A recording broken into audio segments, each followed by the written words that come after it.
What happened in the last decade is a basic change in the nature of the threat that Israel must face vis-à-vis its Palestinian neighbor. And the threat has gone into the use of three kinds of weapons which are very difficult to contend with. Various rockets and missiles which can very easily cover areas which certainly the entire state of Israel if they are placed in the West Bank. Second, anti-aircraft, very advanced anti-aircraft missiles which can not only topple a very heavy civilian plane which moves clumsily into landing in Ben-Gurion Airport, but even helicopters and army aircraft, and the immediate threat of short-range missiles which can very easily cover such strategic assets such as the road number 6, the road cutting Israel from north to south, and various other strategic issues. Now, what is the common denominator between these three kinds of threats? They are all opposed, completely opposed to what was said 10 years ago. Now, what was said 10 years ago? How is Israel going to contend with a Palestinian threat?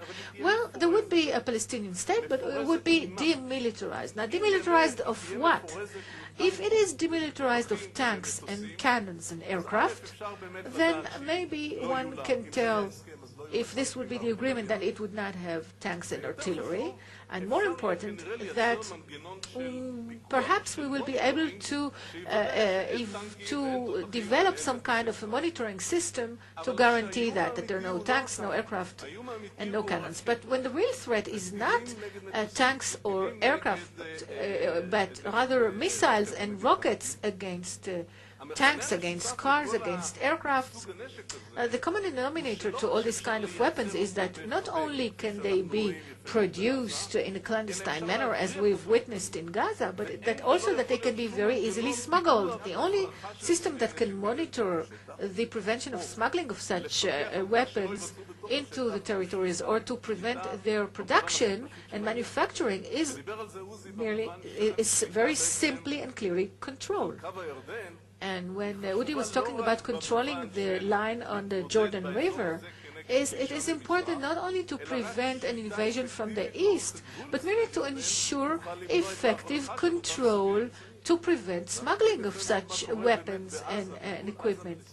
Let's say that if the Palestinian state receives the territories to the 1967 borders, we will have enemies and potential enemies all along our borders. But even if you go not that far away, the arrangement with the Palestinians does not guarantee an arrangement with Hezbollah.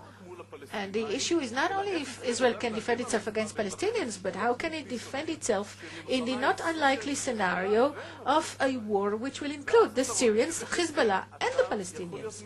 And in such situation, you can become paralyzed in your capability to move forces to the Golan Heights or in the Golan Heights. You can be paralyzed in some of the sites, such as the Arrow batteries sites, etc. And you can be paralyzed in the sense that you cannot operate not only the land forces, but even part of the aerial movement, even helicopters to clear casualties. So the issue is not only you and the Palestinians, but you, that is us, Israel, within the entire area.